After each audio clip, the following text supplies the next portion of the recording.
Hay una cárcel que no se ve. No tiene rejas, no tiene guardias.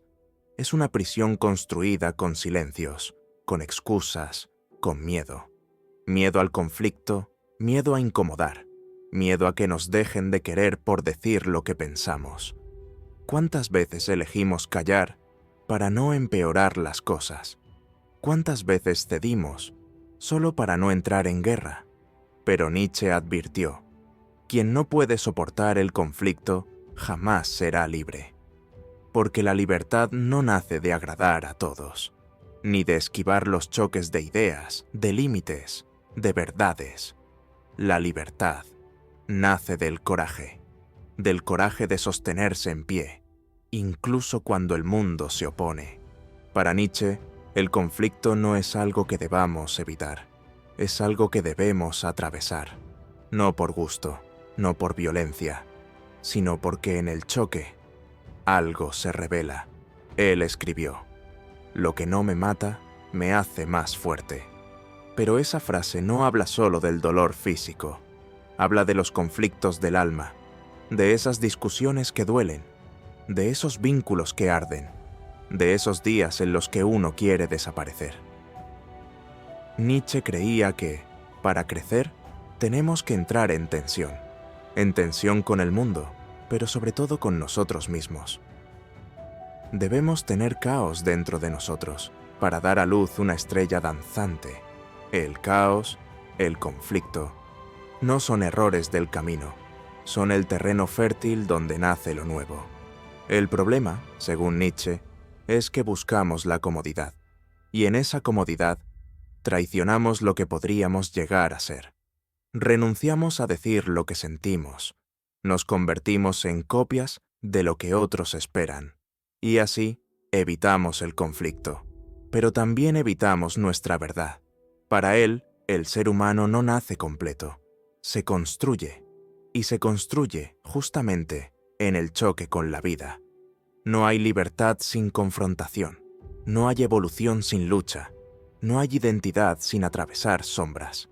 Nietzsche no quería gente obediente, quería individuos fuertes, capaces de pensar por sí mismos, aunque eso los volviera solitarios. Conviértete en quien eres, decía. Pero para convertirte en quien eres, primero tienes que romper lo que no eres. Y ese proceso es conflicto puro.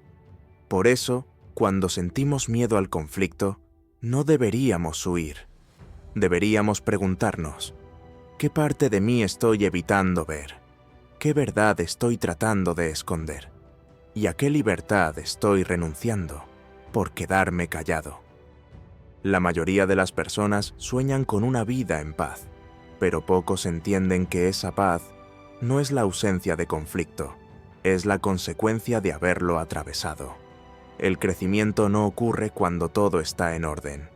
Ocurre cuando algo se rompe. Cuando una idea, una creencia o una versión de ti ya no puede sostenerse. Y en ese quiebre duele, se agita el corazón, se nubla la mente. Pero justo ahí nace lo nuevo. El filósofo alemán Georg Hegel decía que todo avanza por contradicción. Tesis, antítesis y luego síntesis. Lo que parece oposición, en realidad es movimiento. Y Nietzsche va aún más lejos. Él no solo acepta el conflicto, lo honra. Cree que sin conflicto no hay transformación, y que evitarlo es elegir la muerte en vida. Lo vemos en la naturaleza. La serpiente necesita mudar su piel para seguir creciendo. Lo vemos en los mitos. El héroe no nace en la calma, sino en la crisis. Lo vemos en nuestras propias vidas. Cada vez que fuiste valiente, no fue porque todo estaba bien. Fue porque algo dentro de ti ya no podía seguir igual. El conflicto es el umbral, el cruce de camino entre lo viejo y lo posible. Y cada vez que eliges enfrentarlo, estás diciendo: quiero ser más grande que mi miedo. Pero hay algo más. El conflicto externo muchas veces es un espejo. No se trata solo de discutir con otros, sino de mirar dentro y reconocer cuántas veces estás en guerra contigo, con tu pasado, con tus deseos, con tus contradicciones.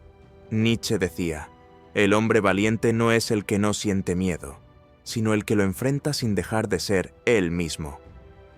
Por eso el conflicto es necesario, porque sin esa tensión no podrías afilar tu voluntad, ni descubrir de qué estás hecho. Todo el mundo habla de libertad, libertad para elegir, libertad para ser uno mismo, pero pocos están dispuestos a pagar el precio, porque la libertad no es gratuita. La libertad interior, la real, se construye en soledad. No es hacer lo que quieres, cuando quieres, es saber quién eres y tener el valor de sostenerlo, incluso cuando todos a tu alrededor quieran otra versión de ti. Nietzsche llamaba a esto la voluntad de poder, pero no poder sobre los demás, poder sobre uno mismo. El coraje de mirar al abismo interno sin bajar la mirada, la fuerza de sostener una decisión, aunque nadie te aplauda, el acto íntimo y silencioso de elegir tu propio camino. A veces, la verdadera batalla no está en los gritos, está en los pequeños momentos, cuando decides decir lo que piensas, aunque tiemble tu voz, cuando marcas un límite, aunque duela, cuando te quedas solo, porque eliges no traicionarte. Eso también es conflicto. Pero es el tipo de conflicto que libera, porque deja de importar lo que opinen los demás. Deja de importar el aplauso, la aceptación, la máscara. Nietzsche decía, el que tiene un porqué para vivir puede soportar casi cualquier cómo. ¿Cuál es tu porqué? ¿Qué verdad estás dispuesto a defender, incluso si te quedas sin aliados? La libertad comienza cuando dejas de mentirte, cuando dejas de escapar del conflicto y decides enfrentarlo desde el centro de tu verdad.